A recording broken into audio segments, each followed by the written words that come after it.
ہے۔ یاد رکھ لیں، محض ایمان صرف عقیدت اور محبت سے نہیں بچتا۔ میری ذات کے ساتھ، مشن کے ساتھ، اللہ والوں کے ساتھ عقیدت اور محبت کی کمی نہیں ہے آپ میں، الحمدللہ بڑی محبت اور بڑی عقیدت ہے، مگر یاد رکھ لیں میں ان لوگوں میں سے نہیں جو آگے اپنے مریدوں کو، متوسلین کو، اپنے شاگردوں کو اپنی ذات کے ارد گرد گھماتے اور گمراہ کرتے ہیں، ان میں سے نہیں ہوں۔ میں اللہ سے ڈرتا ہوں، توبہ کرتا ہوں۔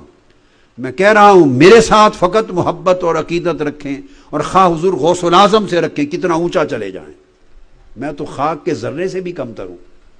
خواہ حضور غوث العظم کے ساتھ عقیدت و محبت رکھیں، خواہ حضور خواجہ معین الدین چشتی اجمیری غریب نواز سے رکھیں، خواہ حضور داتا گنج بخش علی حجویری سے رکھیں، اور ہر جمعرات حاضری دیں عقیدت و محبت میں، خواہ حضرت شاہ نقشبند اور مجدد الفسانی سے رکھیں، خواہ امام سید احمد رافعی الکبیر سے رکھیں، خواہ امام ابو الحسن الشاذلی سے رکھیں، خواہ شیخ شہاب الدین سہروردی سے رکھیں، بابا فرید الدین گنج شکر، جتنے اولیاء سے چاہیں محبت و عقیدت رکھیں۔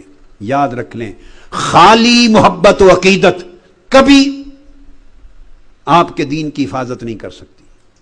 وہ سچی محبت اور عقیدت ہی نہیں ہے جب تک جس سے محبت و عقیدت ہے اس کی تعلیمات پر عمل نہ ہو، اس کے نقش قدم پر نہ چلا جائے، اس کے اسوہ کی پیروی نہ کی جائے، اس کی تعلیمات، اس کے اعمال، اس کے احوال، اس کے اخلاق، اس کے شب و روز کے پاکیزہ معمولات کو اپنایا نہ جائے، تو پھر وہ محبت کیسی ہے؟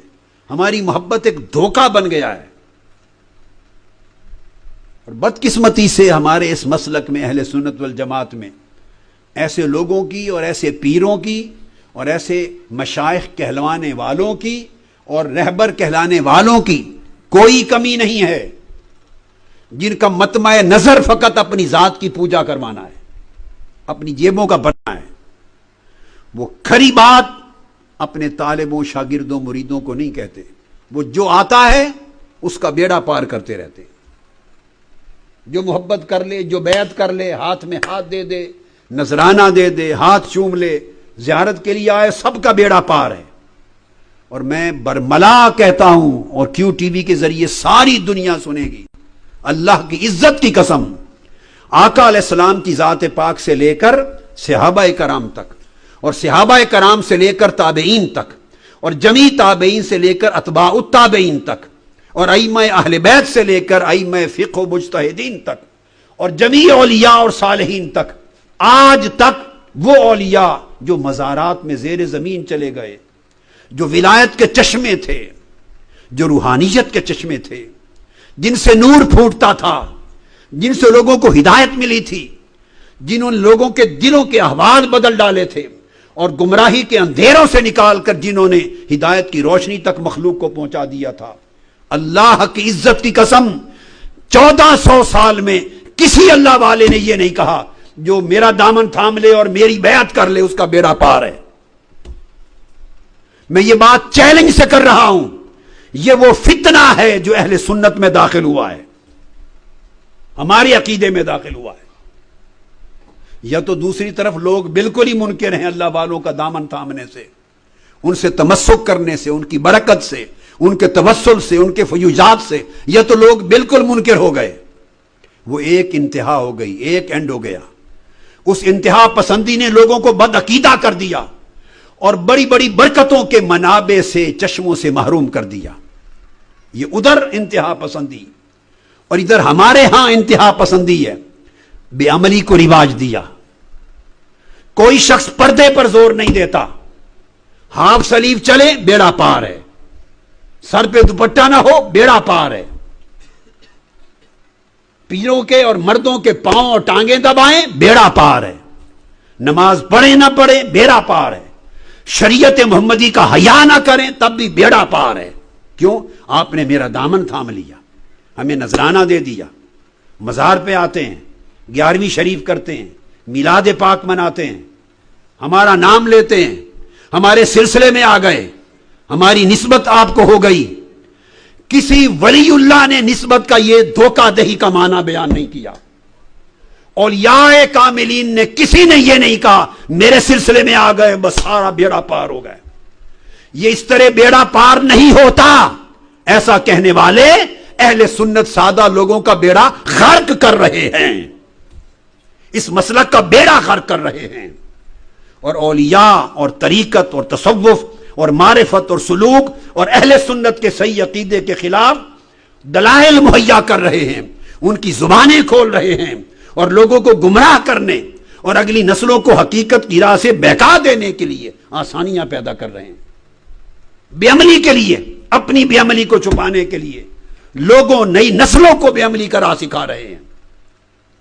مواخذہ ہوگا, ہر چھوٹے بڑے عمل پر مواخذہ ہوگا, گرفت ہوگی, قبر کے اندر بھی ہوگی, قیامت کے دن بھی ہوگی. پورا قرآن ایک ایک ورق قرآن کا بول رہا ہے. قرآن کی بات کو کوئی پیر, فقیر, مولوی, کوئی شیخ جھٹلا نہیں سکتا. قرآن حق ہے, زبان مصطفیٰ حق ہے. اہل سنت کے لوگوں بچو ایسی شیطنت کی باتوں سے, ان میں کوئی حقیقت نہیں ہے. یہ صرف پیٹ پرستی ہے, بطن پرستی, مفاد پرستی, خود غرضی ہے. اور تصوف پہلے اولیاء سلف صالحین میں سے, ان سے کہا جاتا کہ آؤ تمہیں کچھ اللہ والے کی بات سنائیں. سنیے, آج سے 1200-1300 سال پہلے, 12 صدیاں پہلے جب ان سے کہتے آؤ اللہ والے کی بات سنائیں, تو وہ پوچھتے تھے کہ احیاء کی میں سے کسی کی بات کرنا چاہتے ہو یا اموات میں سے. یعنی جو لوگ ہمارے زمانے میں زندہ پھرتے ہیں ان میں سے کسی کی بات بتانا چاہتے ہو یا جو قبروں میں چلے گئے, رخصت ہو گئے ان کی. اگر وہ کہہ دیتا کہ جو زندہ ہے ان کی بات, وہ کہتے سننے کو تیار نہیں ہے, ہم زندوں کے حالات جانتے ہیں, جو چلے گئے ان کا کوئی حال سناؤ.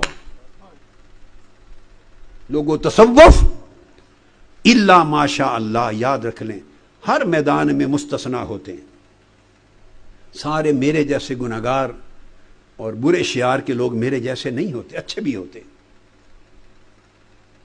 اچھے بھی ہوتے, مستثنا ہوتے ہیں. مگر میں عموم کی بات کر رہا ہوں کہ جو کچھ ہو رہا ہے, تصوف, سلوک, طریقت, معرفت, اخلاق, ہدایت, نور, اگر یہ لینا اور طلب کرنا ہو تو آج کثرت کے ساتھ زندوں میں نہیں رہا, ان سے تلاش کرو جو قبروں میں جا چکے, جو رخصت ہو چکے.